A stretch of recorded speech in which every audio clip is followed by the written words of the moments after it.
Welcome guys, Jay here yet again with another interesting budget-friendly retro gaming dedicated handheld versus video, and this one really did spark my interest. Both of these handhelds, the Miyoo Mini Plus and the RG35xx, are great handhelds to get your Game Boy fix on a dedicated device. I was asked quite recently which one of these current popular handhelds is the best one to pick up. Well, there are some pros and cons with both these handhelds, which you will hopefully find interesting before dipping your hand into your pocket and purchasing one of these. Again, just to mention throughout this video, these are just my opinions, and of course I'd like to hear yours in the comment section below. I hope that you find this short video really helpful for you retro gamers out there. After this video, you could just spend a couple of minutes checking out my dedicated web store. Here selling gaming mods, enhancements, indie games and more, and perhaps check out my social media links, that will be much appreciated. And of course you will find purchase links for both these handhelds in the description box below, as well as links to review videos on each of these handhelds in greater details. So before we get into the nitty gritty of these handhelds, when purchasing one, what are the prices like? When it comes to the Miyoo Mini Plus, there are a few places to pick one up, but I was contacted and sent a review unit from the guys over in LITNXT, where you will also be greeted with a 10% discount code on arrival, which when heading to the checkout section after you've added this handheld, the standard 32GB model will bring you down to $71.99, where a free shipping option is now currently available for the UK in the timing of this video, and I'm sure many countries out there as well will be acceptable for free delivery. The timing of delivery though, I am pretty unsure. In my case, I was contacted by them and it sent just around 2 weeks for it to arrive, but you may find that if you end up paying for that more premium delivery service. So for us UK guys, this ends up working out about £60, which is pretty nice. For the Anbernic RG35xx, heading to the official Anbernic page, the pricing will start you off at £44, but then I head to checkout screen and then it converts it to dollars for some reason I do not understand, which then it will add the shipping costs and taxes, which then will put that just under $82. Which again, for the UK guys out there, this works out just over £65, where I have personally experienced just over a month time on delivery service. But you can fork out for the more premium service by adding just over £20, which then I've experienced about 2 weeks on delivery arrival. So as you can see with both these handhelds, the price is very close. Now first of all, I'm going to head into the dimension of both these handhelds. With the Miyoo Mini Plus has a length of 10.8, with the width of 7.8 and the height of 2.2 centimeters.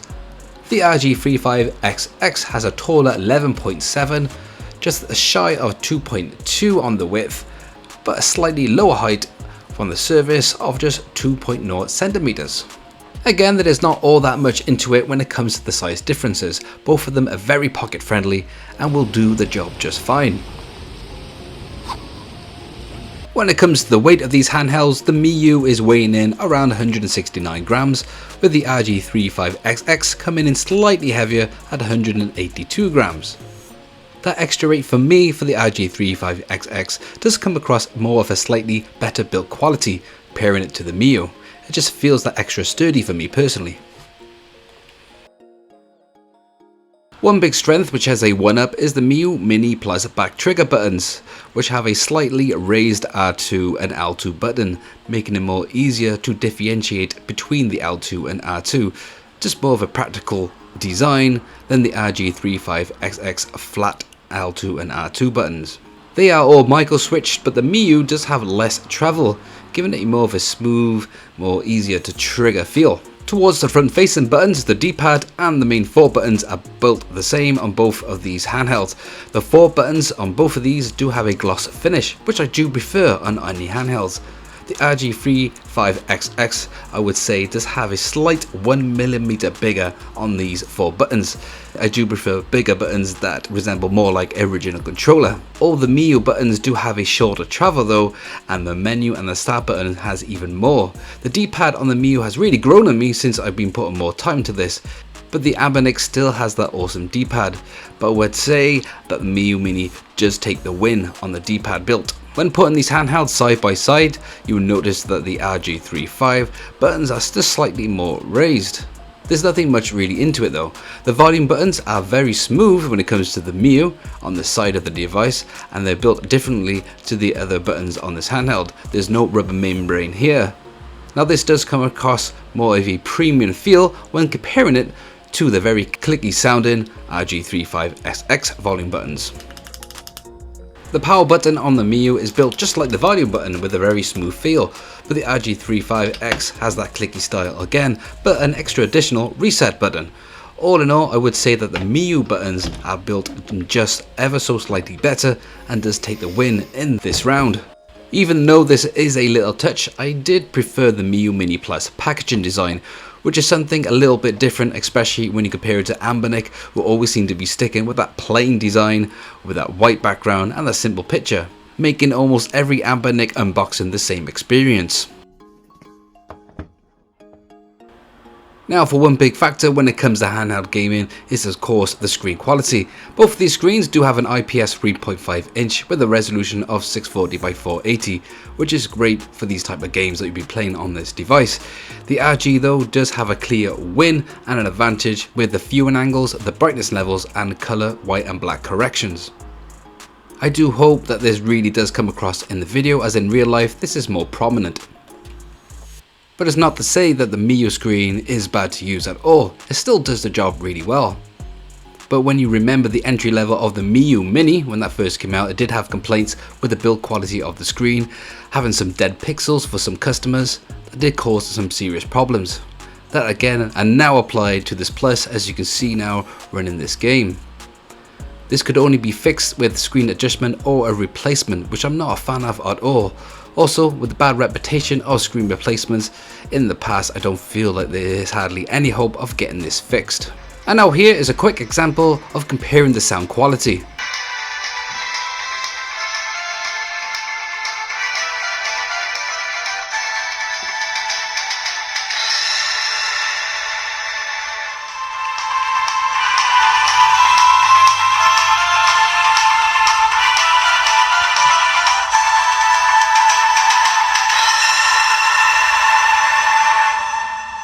May not have come across the video well, but the Plus having a smaller speaker does not carry that low end as much as the RG35xx, making it not a huge problem, but another win.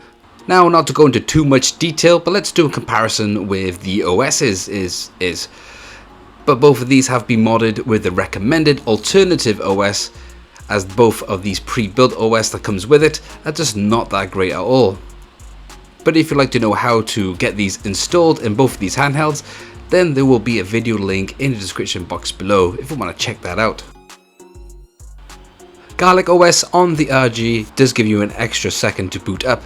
Not really a deal breaker. The Onion OS though on the Miyoo, it has a more mature developed OS, as it has been brought over from the original Miyoo Mini Onion OS.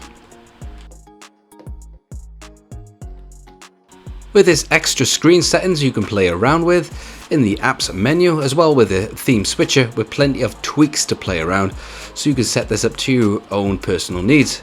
And all this can be updated via its OTA updater app, which makes this a lot more easier than the RG35xx, giving it a huge plus for the Miyoo Mini, no pun intended.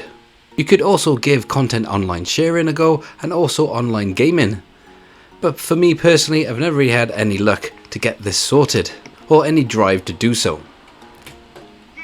The RG on the other hand does have a dedicated crystal clear 720p video output, which for me does get its use out on setting this up to my main screen, with the controller all hooked up via its OTG capabilities, unlike what the Miyoo Mini has.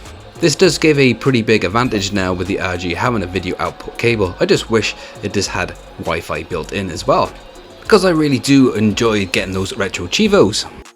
When it comes to the hardware specs part of things, the RG35xx does take the overall win by having 256 RAM compared to the Miyoo Mini 128 RAM, and a faster processor with its 1.5 GHz compared to Miyoo's 1.2 GHz, which Miyoo has not evolved from the first Miyoo release.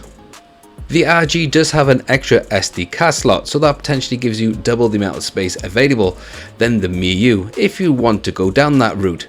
The Miyoo though does have a larger compatibility battery, giving you 3000 milliamps compared to the RG2100, which personally I found not much of a big enough difference to really make that much of a benefit.